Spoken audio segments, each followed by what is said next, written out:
Wonderful. Welcome, everyone. I'm Adam Spence, CEO of SVX and sometime amateur trip hop DJ, as evidenced by the music we played.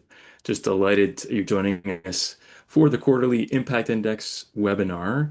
And I'm joining you from Toronto, Takaranto, which is on Treaty 13 territory, the traditional lands of the Haudenosaunee, Huron-Wendat, Anishinaabe, Mississaugas of the Credit, and many other nations, recorded and unrecorded.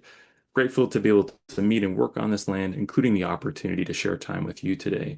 If you want to learn a little bit more about the lands you live and work on, we'll share a link in the chat. Whose Land? It's an excellent resource, provides background on territories, history of the places, again, we work and live. I want to start off with a few notes just on format. This particular segment, it's the second time we've done this. It's podcast meets daily show, although it's quarterly, so it's kind of quarterly show meets The View meets impact investing. And so it's super nerdy and hopefully super awesome at the same time. And it said it's an experiment. So feedback, questions are incredibly welcome. On format as well is something where we don't have slides or videos. You are listening to and engaging in conversation with leaders in the field. And we will have resources and links in the chat, but this is an opportunity for you to be able to connect and meet with and understand the people behind the work that's taking place. In terms of the format around content, we'll start off with interviews of three issuers that are joining us today. We have a particular focus on housing, which is really exciting. There's a lot of work taking place in Canada on that front in impact investing. Then we'll have a reporters panel, and then we'll open things up to group discussion and conversation. This will all be done in 60 minutes or less. Just on housekeeping, want to make sure you have a good understanding of what we need to do and what we're going to cover today in terms of supporting you and engaging in conversation. If you have questions or comments, please put them in the chat. We'll make sure we get to as many questions as possible at the end of the conversation. In addition, if you need support, our team is here to provide assistance and support along the way. So I'll also put that in chat or even directly reach out via direct message. If you can stay on mute during the session as well, that's very much appreciated. If you have a question, we may tag you and ask you to not only raise your hand, but also share that off mute with us, but we'll tag you in the conversation related to that. So that's the opening, that's the format, that's a bit of housekeeping. With that, we'll get on with the show and let me pass to my colleague Jessica, as well as our co-facilitators Mazan and Selena to take you through the issuer interview segment. Big round of emoticon applause for Jessica.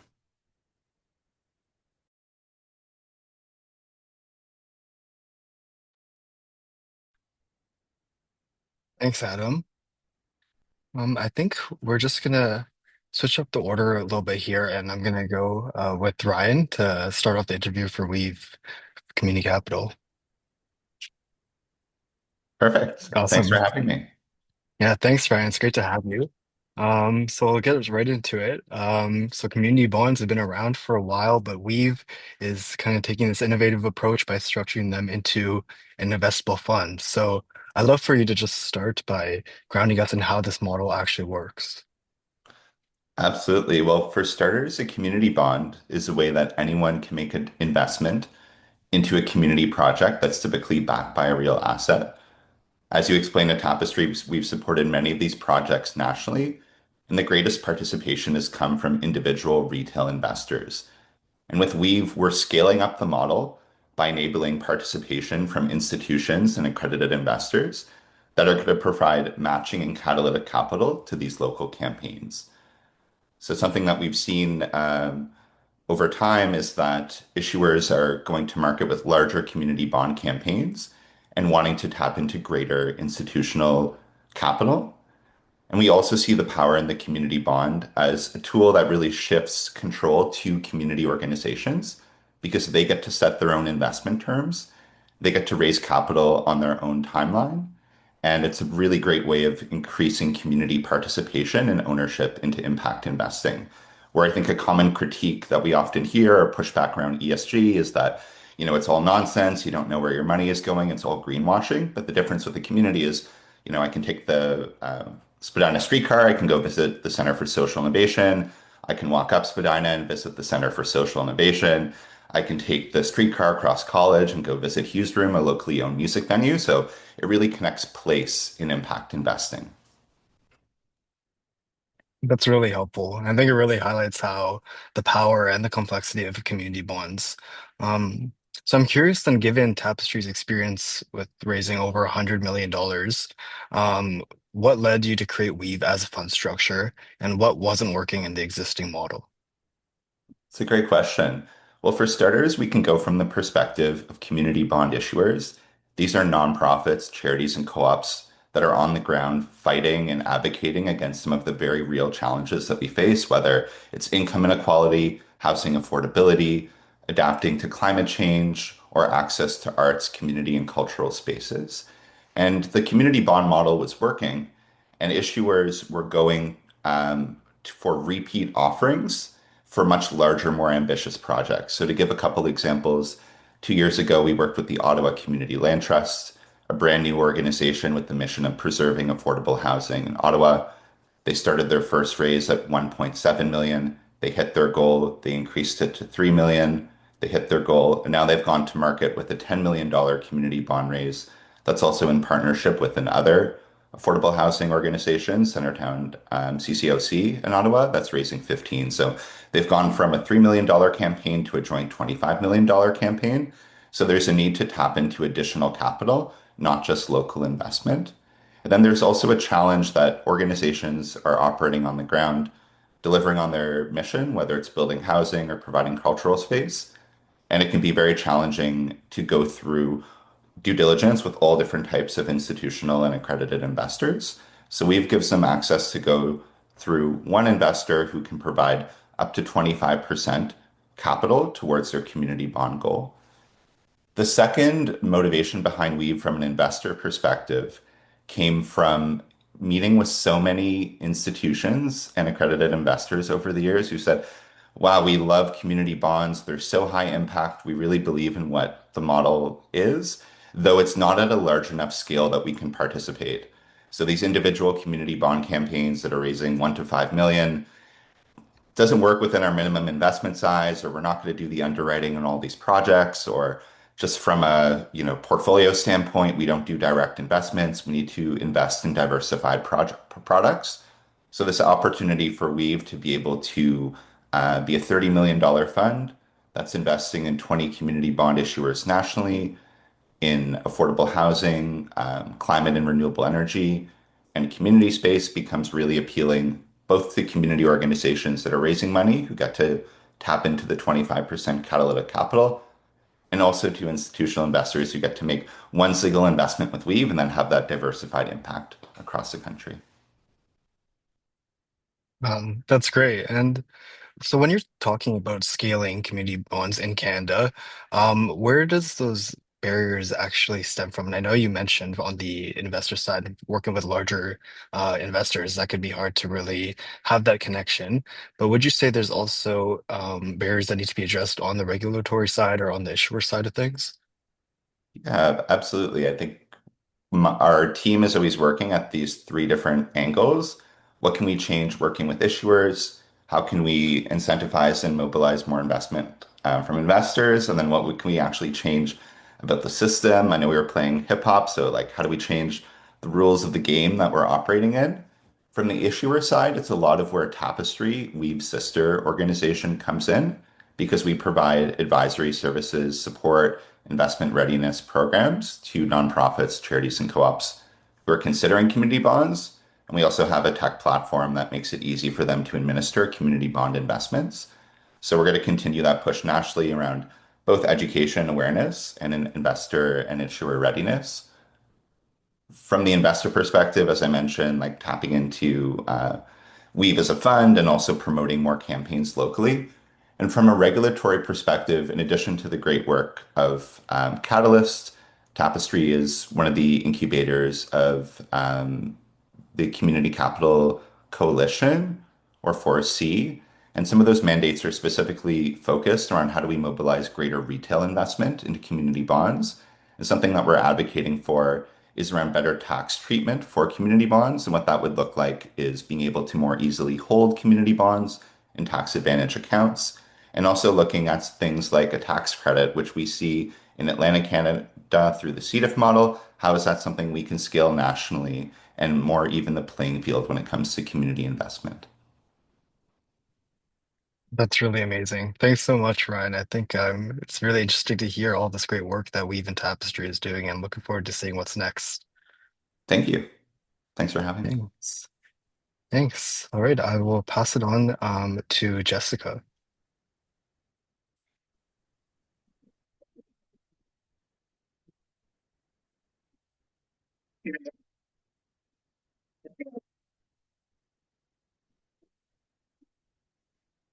It's possible. Is it on my side of things that sound is not working? Is it?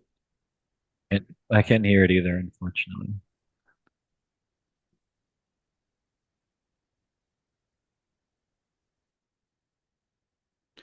Maybe let's, if okay, we can go to the segment with Selena and then see if we can pick up on your sound in a minute. This is real life radio, folks. Podcasts always have to navigate. Maybe Selena, do you want to take us through the next Yeah, interview?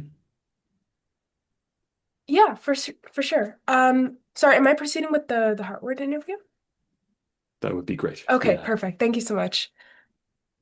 All right. Hi. It's great to chat with you today. So, from Heartwood Trust, Heartwood focuses on like purpose-built, data-powered, affordable housing. So, I'm really curious, what are some of the key insights Heartwood has gained about creating sustainable and community-centered projects?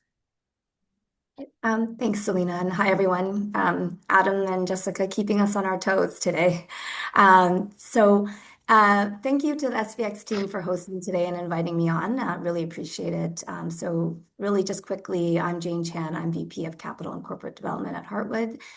Thank you for the quick introduction. But just for those that are unfamiliar with Heartwood, we are a real estate platform that's focused on sustainable, purpose-built rental housing in high-demand markets across Canada. Thanks for the question, Selena. I think, we've learned a lot. I think one of the most important insights that we've learned from a sustainability perspective is really that it has to be treated as performance discipline. So it's not about just layering on features because they sound good or help with marketing and raising capital. It's about really understanding what actually improves long-term building performance, whether that's lowering operating costs, stronger resilience, or creating a better tenant experience. So basically, every design or construction decision that we do at Heartwood really is grounded in data and evaluated based on long-term implications.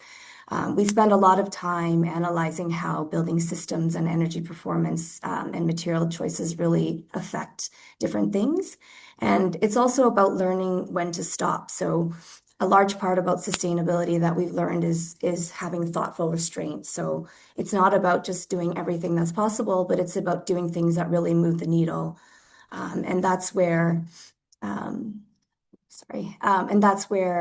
having in-house expertise is critical. So one of our founding partners, David Constable, is a large expert in the field, and he's brought on a big design and delivery team just to make sure, we challenge assumptions, we pressure test ideas, and avoid really over-engineering solutions that add costs without having any long-term outcomes. And then when it comes up to the affordability side, what we've learned is that it isn't really just about starting with the rent levels. It's about creating housing that people want to stay in the long term. So whether that's designing quality, affordability, integrating thoughtfully, and designing layouts that really create homes that people want to stay in. We also know that, programming and community building is really important. So we want residents to feel very connected to where they live, and that's very important for our strategy. Yeah, those are some really great insights. And thank you for the background on Heartwood as well.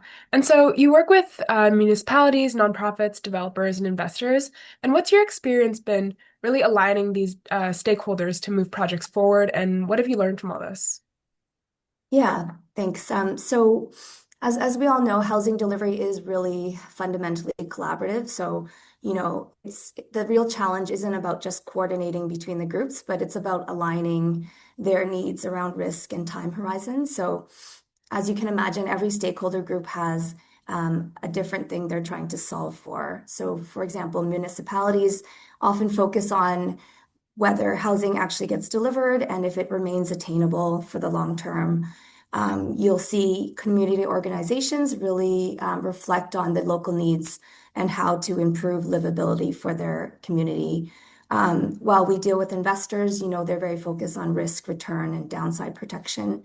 And then development partners might focus on execution risk. And so a big part of what we do at Heartwood is really translating across those perspectives and structuring projects so that the risks start to look like more shared value drivers rather than competing priorities. So really trying to bring everyone to the table and having shared goals and making it seamless in terms of dealing with the different groups. And one way we do that, one example I can provide is through long-term ownership. So when stakeholders understand that, what we're really doing is looking to build buildings that we really want to hold and operate for the long term rather than just deliver and exit, the conversation naturally shifts. And there's more focus on, how can we work together to create a very good product that will be really great and will be something for people to want to live in 10 to 20 years from now, not just to quickly turn around. And so that creates room to create better long-term decisions.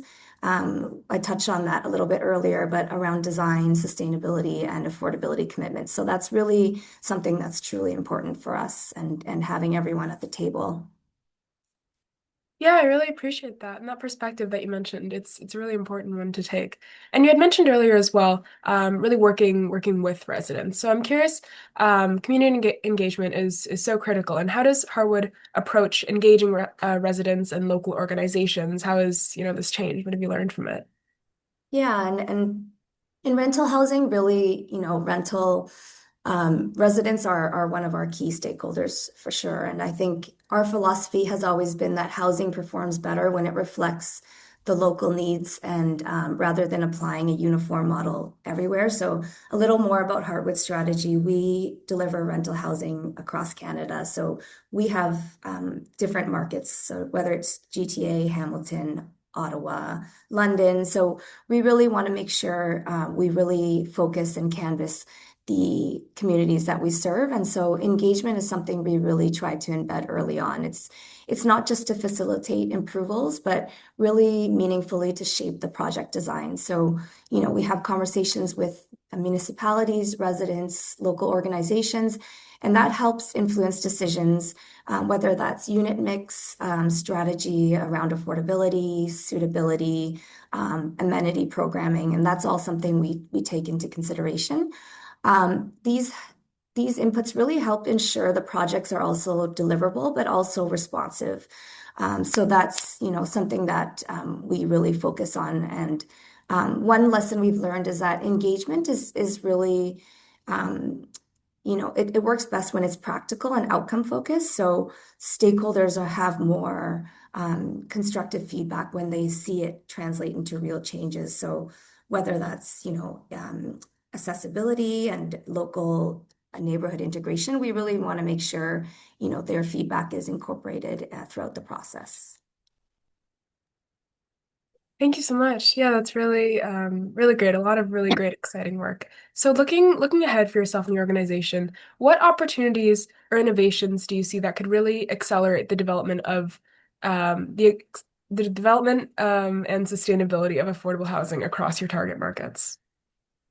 Yeah, that's a good question. I think, looking ahead, one of our biggest opportunities is really shifting, and I think I touched on this earlier in one of my responses as well, but shifting from a project by project mindset and into more of a holistic kind of platform mindset when it comes to housing delivery. So I think, as everyone knows, we can't solve the housing crisis on our own. We really have to work together. One of the biggest challenges that we see is a very fragmented system. So fragmented capital, fragmented delivery, and policy timelines. And so really solving the housing crisis needs to have more repeatable models. And so that's something that Heartwood has really excelled at. We've built standardized building systems, prefabrication, and integrated design development approaches to really reduce uncertainty and improve cost predictability. So another area that I think is really important for improving looking ahead and improving the delivery of housing is having data transparency, and that's something we focus a lot on. So as data improves, we're going to see, things like tenant retention, operating costs, energy use, and affordability outcomes really take the center stage, and that really helps capital providers make more informed decisions when they scale investments. So I think having more data transparency really ultimately will bring together more capital that's much needed to solve the housing problem.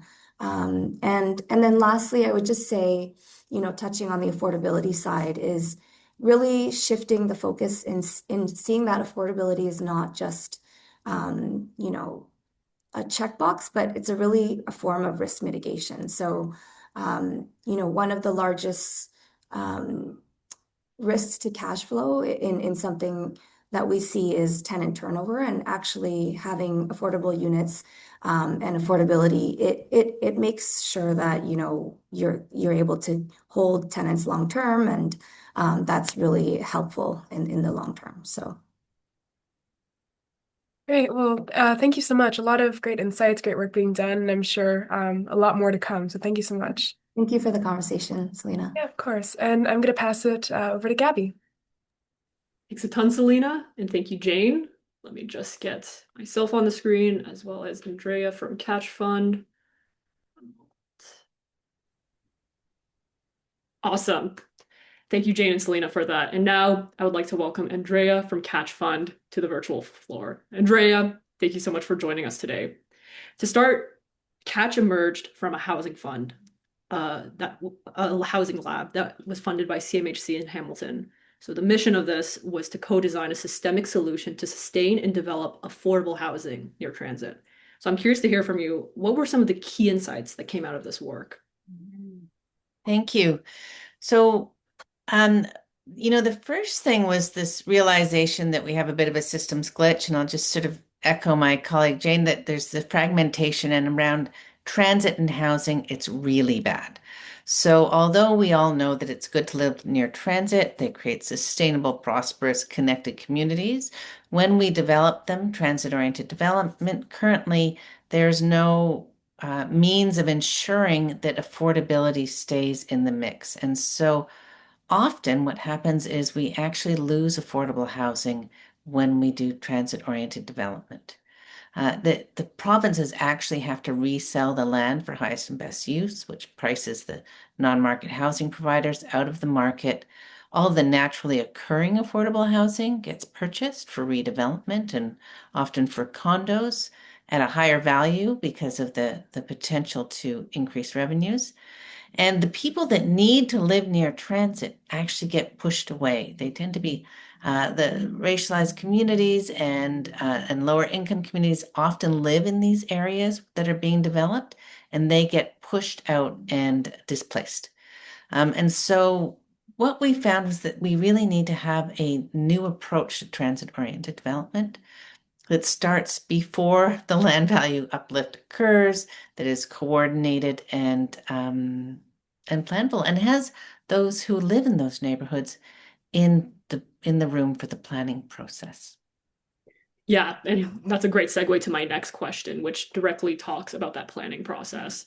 So Catch works with municipalities, communities, and investors around transit-connected housing. So what was Catch's experiences with aligning those groups to move the project forward? What have you learned about that process? It was, it was really at times incredibly moving. Like these were all folks in Hamilton who all lived there and all kind of knew each other, but at times I would say we have not been in the same room together. We've not actually sort of been here. And so watching this group and even people from different departments in the city, the credit unions were there, the community foundation was there, the housing providers were there, having them come together to actually start to create a shared vision for these neighborhoods, to identify the principles that they are all able to agree to, and to start to imagine what they want to co-create together in terms of the kind of communities they want to live in was really rewarding. Once we got that vision, we were able to actually dig into, okay, well, what are the real barriers here? There were many. This is the biggest thing is anytime anyone has any solution to housing, I say, yes, and, right? These are complex challenges. There are many, many solutions needed. So there was zoning that had to change, and so the city was able to do that. There was different approaches to lending, and I think that the credit unions were able to really go back and think and unpack their assumptions. The affordable housing providers started to collaborate in ways we hadn't seen, specifically amongst the Indigenous and non-Indigenous housing providers. And the community foundations were also, I mean, it was Hamilton Community Foundation, so they're a huge leader in the space. But they actually created new programs to be able to support the housing providers in the sort of short term while we were creating the needs. What we found for the housing providers, everyone says we need money, and of course we need trillions of dollars into non-market housing sector, into the community housing sector. We need so much capital, and we knew this from our work on the financialization of housing. But we actually went, so what specific kinds of money do you need when? It's not like you need and really unpacked, okay, at what point in the acquisition and or development cycle are you getting stuck? And what kind of money does that need? And that's how we designed this fund. Absolutely. And earlier in your answer, you mentioned that there needed to be a shared vision among all of these stakeholders. So I'm curious to hear, what is it that needs to change and how cities approach transit-oriented development to ensure that it actually protects and expands affordable housing? I want to say, you know what, they actually already had shared vision. We just let them see that they shared the same vision for these healthy, prosperous communities, and that they were all bringing different tools to it and different aspirations to it. But even more than that, that they all had specific constraints in achieving that vision, that they were able to start to work together to find ways around. And so, you know, I think that we talk a lot about collaboration, we talk a lot about alignment, we talk a lot about getting policies together. It's actually very under-resourced work, and it doesn't happen organically. Organically, we get fragmentation. Organically, we get polarization. Or we don't, you know, relationships and collaborations do not, sometimes they happen organically, but often they actually need to be intentionally facilitated. And so that was, I think we learned how to do that better, to be able to show the community, all of the actors as a system together, and so that they could start working as a more efficient system. Yeah. Absolutely. We are running a little bit over time, but very quickly, if you are able to answer this, since launching the initiative, what are signals that you have seen, or even that Catch Fund is seeing from communities or investors that kind of suggests that this approach is gaining traction? Yeah, thank you for the question. I mean, I think we're seeing things now, similar to Ryan, I'll say that we're seeing things on all three levels, right? So at the community level, we know that there's demand for this. We know that there's interest we're seeing from the investors, and the city is there. And so we know that there's a huge desire to work more innovatively to preserve community housing. And that's actually a shift. 4 years ago, we weren't talking about non-market housing. That's a huge shift, and it's a really fundamental system shift in our mindsets. And thank goodness it's there, because that's our impact thesis, is we need 20% non-market housing. The other thing that we're seeing, I think, is a willingness and an understanding at the federal government that they need to create, if they are able to contribute seed capital, they will be able to leverage private market investment to help support solving this challenge, and that's the only way it's going to work.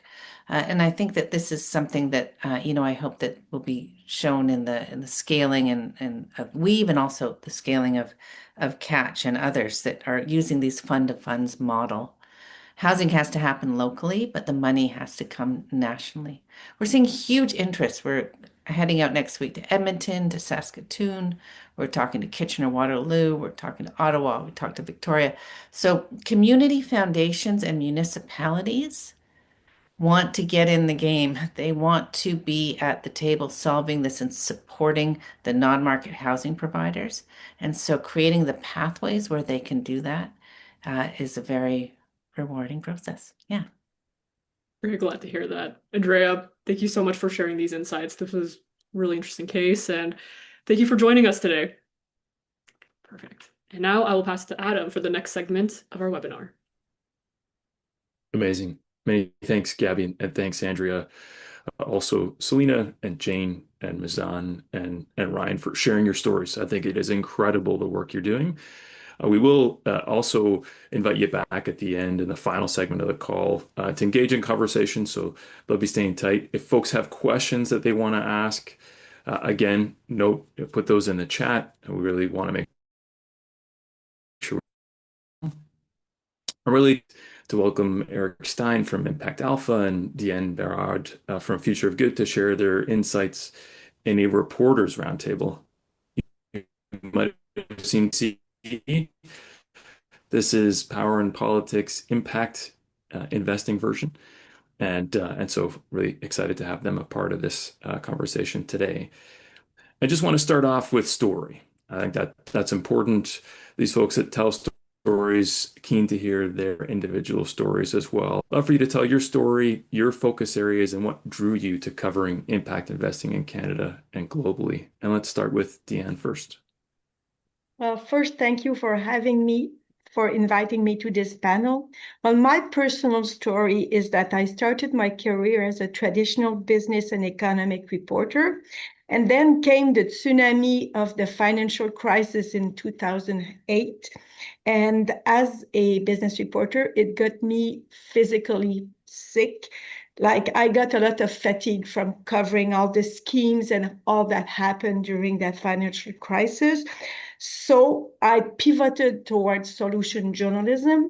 And while pivoting toward solution journalism, you can't cover solutions if you don't cover finance, because all those great solutions need financing. So that led me to impact investing. That's my personal story. Wonderful. Many thanks for joining and led us today to you sharing your story with us, which is great. Erik, would you like to share your story? Yeah, absolutely. I'm fairly new to the field. I graduated from my master's about a year ago, so I kind of jumped into the fire. Started off as a reporter covering impact investing globally, but I have a focus kind of in the Americas, and I've written some stories on Canada, on the impact investing market in Canada. I guess like fundamentally, I previously worked in traditional finance and clean energy in a prior life, and those careers they kind of showed me that there is a path where you can, there is a path, to create positive change in the world with, through investment, and that led me to wanting to dive into impact investing, which led me to this job that I have right now, and it's been amazing to cover the field so far. There are so many evolutions, so many new innovative things across geographies, across sectors, across the ecosystem. So super excited to be on this call. SVX has been doing amazing things in the ecosystem, and excited to be a part of this call and speak more on what's happening. Amazing. Many thanks, Erik. And so today we're covering trends, not only doing a deep dive in housing, and we did a bit of a blurb and a share out of our quarterly digest. We'll put that in the chat so folks can take a look at it, but want to get your take as folks that are covering these stories on an ongoing basis. And so let's start again with Deanne. Over the past quarter, what trends or stories have really stood out for you in Canada's social sector and impact investing field? I would sum up my thoughts into 4 themes. The first one I would call Beyond Band-Aid. So I see a rising interest towards systemic impact, addressing more than one problem. For example, housing and climate both at the same time. And I would mention the BOAN investing in the R Labs, which is at the intersection of housing and climate resilience. My second theme would be beyond transaction. So I'm following with great interest all the advocacy for new fiscal instrument and enabling public policy for community finance, nature finance, indigenous bonds taxonomy.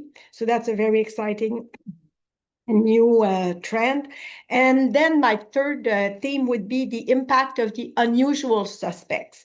So we see first-time managers remaining an important source of product innovation. The latest numbers are saying that for 2025 was a record year with 55 products launched, including 22 from first-time impact manager. So it's enlarging the pie, which is great. My fourth theme would be beyond the 5%. We know about the famous 5% endowment of foundations. And I like the fact that I see new jobs happening called Chief Investment Officer in the philanthropic world, saying that again, there will be more money directed. And we had this announcement in March from the Fondation du Grand Montréal, who just hired their first chief investment officer. So to me, that's a signal that it's outside of the usual suspect that you might find more impact investing. Wonderful. Many thanks for sharing. And you can see some of those stories in that quarterly digest that Diane had mentioned, which is great. Really appreciate that deep dive on thematics. Now, we also, again, have the benefit of Erik having both a Canadian as well as global perspective. You cover those markets and you'll be able to see some of those stories in the link as well.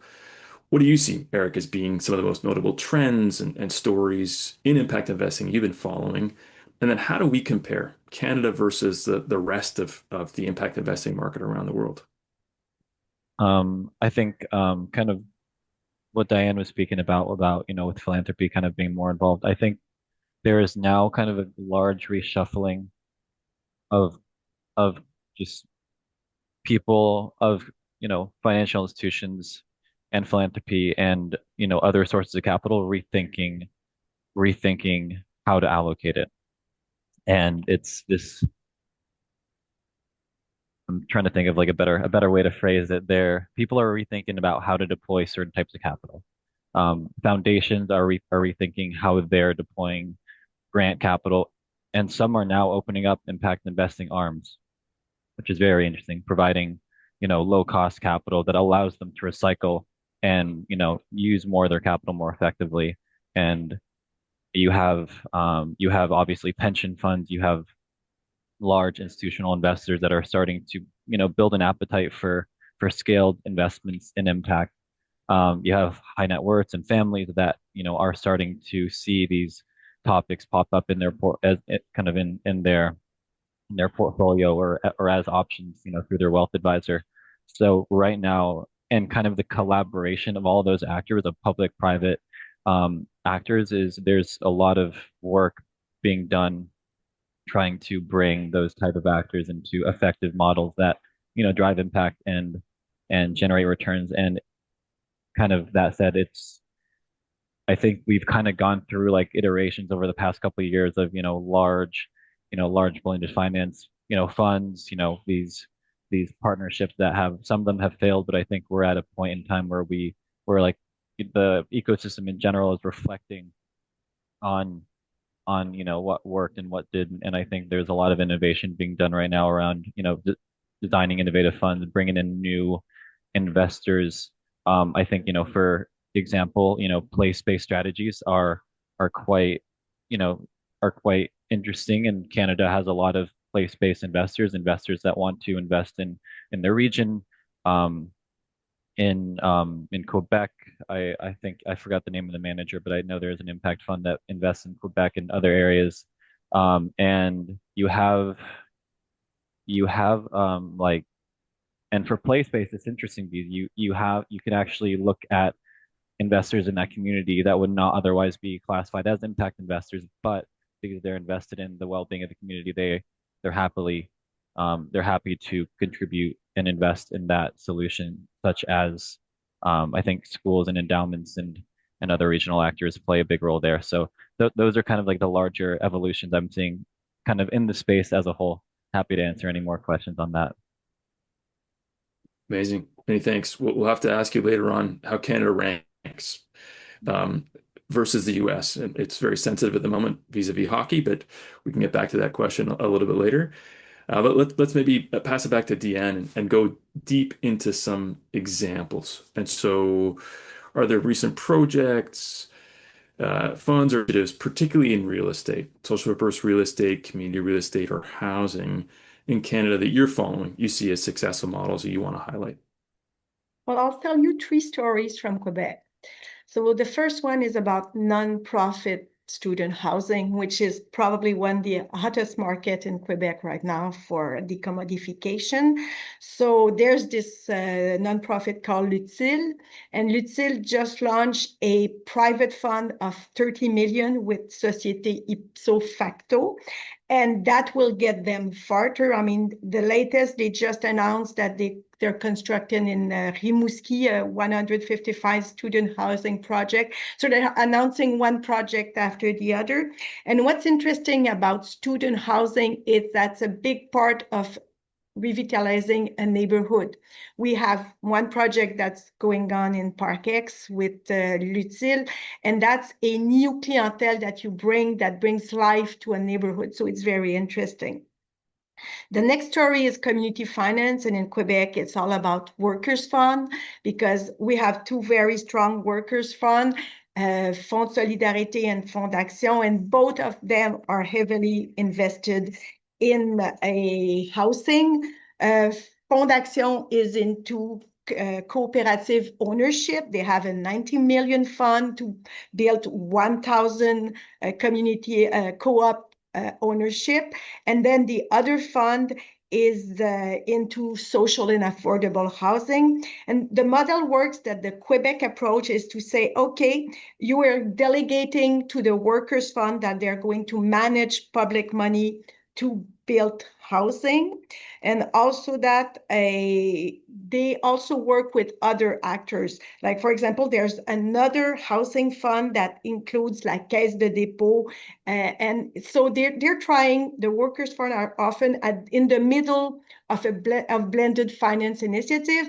So like I say, the hot stuff in Quebec is about cooperative ownership, and like any other province, we need a lot of social and affordable housing. And my third story is about a community organization going from renters to owners. So there's this initiative Immobilière Communautaire du Grand Montréal, which is a blended finance tool with municipal money, government money, provincial government money, philanthropy, and high net worth individual. And I want to talk about the last part to make a segue with the report from the House of Friendship Community Bond. And they're learning from these community bonds saying that this bond introduced new investors to the impact investing world.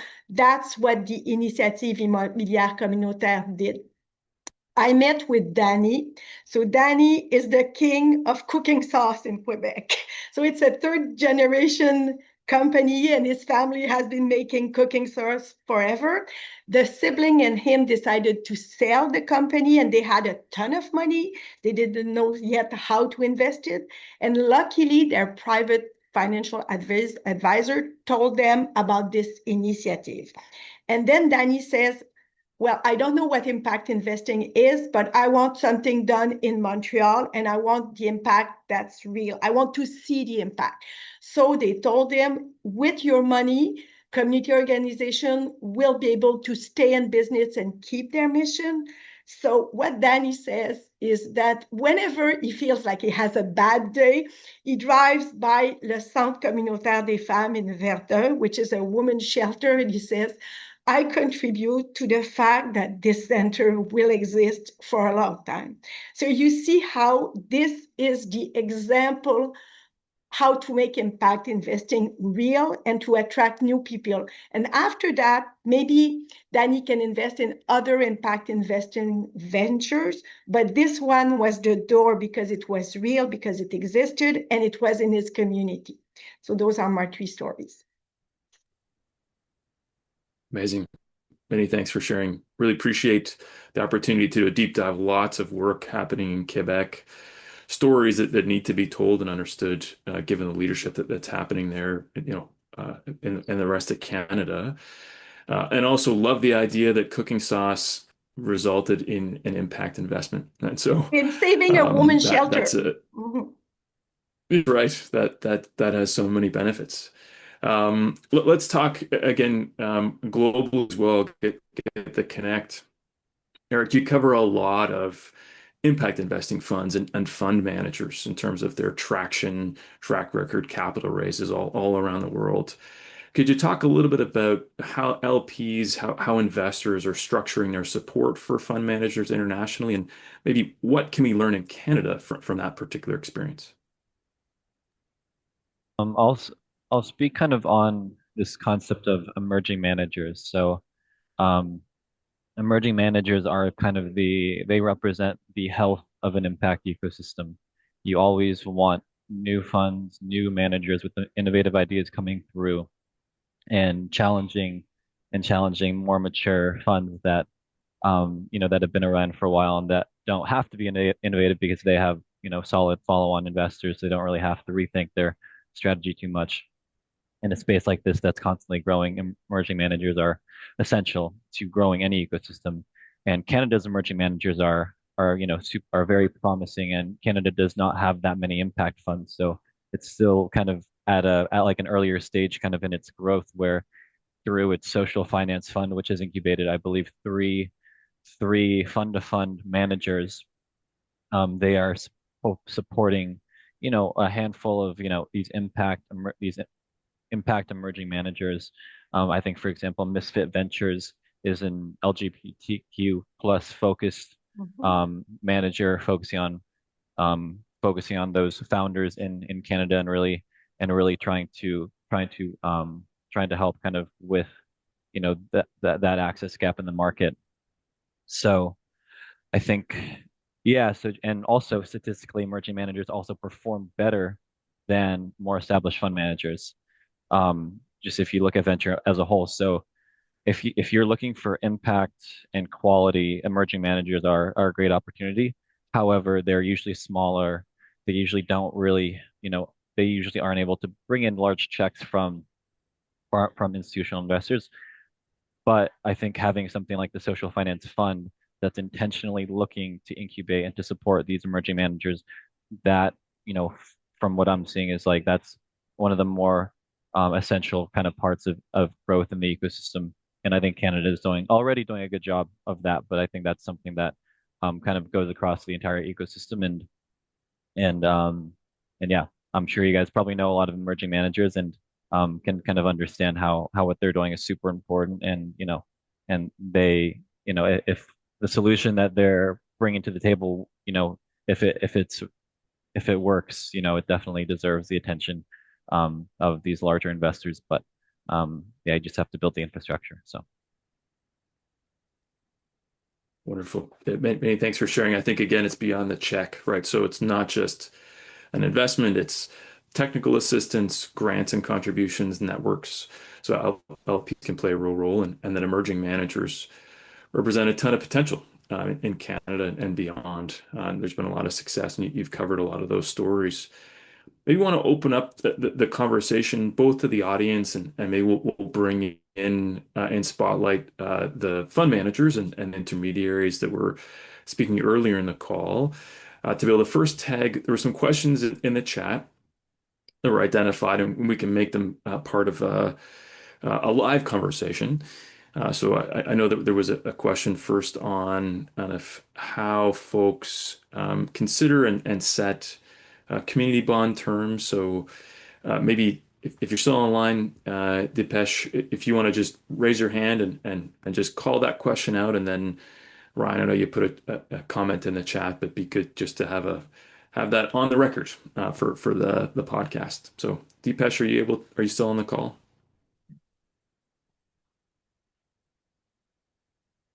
And if not, okay. I'll read it out. And so the question was, how are interest rates set on community bonds? Have any community partners defaulted? How much flexibility are there for partner borrowers for payback? So Ryan, do you want to just take that question real quick? Happy to. The unique part about a community bond, it's really the only financing source where you get to define your borrowing terms. So with many of the organizations that we partner with, They go into a bank, the bank won't lend with them, or often offer terms that are unaffordable. As we guide organizations to structure community bonds, we start first with their financial model and business plan to figure out which terms are financially feasible. And then it's about going out to the community that you want to engage as investors to discover if those terms are attractive. And we've had two issuers over the history of issuing community bonds that have come into financial distress. Happy to speak a little bit more to that. I think the unique part about community bonds, again, is that it's a relationship-based way of borrowing. So, for example, during COVID, when some of our issuers that operate in-person spaces were closed, they were able to go to investors and ask for deferrals on interest payments, which is something that's very unique and you couldn't typically do with a financial institution. But it is a relationship-based way of lending. So, transparency, open communication, and reporting on financials and impact is really important there. Excellent. Many thanks, Ryan. We have another question from Sebastian. I think, Sebastian, you're on the line. Did you want to come off mute and ask your question personally? Yeah, thank you so much. I want to know what is the strategy that have for the secondary market and for the long-term strategies for the affordable houses, because we know that this for many people is the first time to save and to create a heritage. And if the funds or the investors have a really long-term strategy for this kind of uh, asset for the owners or in fact for the investors. Right. So yeah, question related to how do you protect long-term affordability? How do you get to exit so that for the investment strategies? Maybe I don't know whether it's Andrea or Jane first, whether you might want to take that. We'll throw Yeah. maybe to Jane first. Okay, yeah. Andrea, I'll start and you can jump in with any insight. But I think it's a really important issue, because for many households, housing is a main form of savings and wealth creation, as you mentioned. So really having shared equity models is a really valuable way to pathway into ownership and preserving affordability for future buyers. The more you're able to protect long-term affordability, the better. And I think, the reason we focus on Heartwood is more focused on the purpose-built rental side. So I can't really speak to more on the shared equity, but I think over time we do expect more innovation. So having things like structured liquidity facilities or frameworks to kind of help on that side. But I do think, I do agree that there is a shared tension between the equity growth for households and preservation for the next generation. So I'm not sure if Andrea, you have anything to add to that? I think for the Catch Fund, we are also focused on non-market rental housing. And specifically, our impact thesis is if we support the nonprofit housing and community housing providers, Indigenous and non-Indigenous housing providers that are creating affordable rental housing, that the affordability will increase over time. And so that's our impact thesis. We're not actually even concerned that all of them are affordable off the top. We believe in this systems shift, and we'll have to obviously double check it, make sure it's not getting gamed and all of those things. But this is our opening thesis. In terms of and some of the work we did in the financialization of housing looked at the folks in core housing need were those in the rental market. I do believe that if we do a bottom-up economic approach to be able to create more affordable housing at the lowest, that will shift everyone up. We've been going through an economic approach for the last 40 years that was top down, and we've seen what flows from the top down. And it's not a way that allows for long-term affordability or reduced prices for the next generation to be able to enter the housing market. So from a macro perspective, we're seeing prices come down, and that's because of two things. One is the increase in the interest rates that happened, a couple of years ago. But the other is because rental prices in the whole are starting to feel downward pressure. And so folks who are buying places to rent them solely rather than have houses as homes it's a less profitable approach. And just lastly, additionally, the all of the policy shifts to try and dampen speculatory purchasing has also really aided that. So I think what we've seen is, and I'm an optimist, but I think we've seen a massive system shifts that have not actually landed quite on the ground yet, but that we're at the precipice of seeing some potentially some great change. Wonderful. Thanks, Andrea. Thanks, Jane. And thanks, Sebastian, for your question. We'll ask one final one. We'll open it up to the entire group for a brief response. Is the market, both impact investing as well as mainstream market, moving fast enough to be able to capitalize your work as well as finance, affordable housing, community real estate, and beyond? And what would you recommend in terms of a change for it to be able to accelerate? So I'll throw that out to the group and then see who wants to take that one first. I have to jump pretty soon, but I have one simple fix that everyone is kind of craving for. But transparency that's one of the most important elements of kind of growing the market, sharing your learnings, LPs sharing their data, um, consolidation to just really building an ecosystem of learning and transparency. That's kind of how the industry will go. Well, that's how the industry will grow as a whole. So, yeah, I have to hop, but thank you all so much for your time, and feel free to reach out to me on LinkedIn, um, or contact Adam to get my email. I'm more than happy. We cover Canada, so if you guys work with impact funds in Canada, we'd love to write about you. So feel free to reach out if you're interested in kind of being featured on Impact Alpha. Excellent. Many thanks, I Erik. might jump in, Adam, to your question. I would add that we need more intentionality towards solving the housing crisis. I like what Andrea is saying, but I think that tax policy would be very important because intentionality could translate in real tax incentive. For me, there's a difference between the discourse of the politicians and the fiscal policy, which is real thing. So if we would see more intentionality, I told you earlier about the workers' fund, when we have big fiscal incentive to invest in the workers' fund, and that made a whole difference. So the message would be intentionality and fiscal policy. If I could jump in, I know Many we're thanks. I think. well, sorry, go ahead, No, Adam. please go ahead. No, just quickly, I would just No, Jane, you go. echo Diane's comment and Erik's earlier, but I think really the most important thing is alignment between public and private capital. I think Diane touched on that, but the only way to solve is really to work together, and impact will scale, but it becomes less about intention, but more about execution, evidence, and institutional confidence. So having all of that, I think, is a clear way. Excellent. I think that's a good wrap. And so we'll say thank you so much for all the guests for joining us today, both the reporters as well as the housing funds that spent time with us, all of you for spending your time with us. Really, really appreciate that. It was a great conversation. Also to our co-hosts and organizers. So Jessica, our segment interviews, Mazan, Selena, and of course, Gabby, our producer, for putting all this together.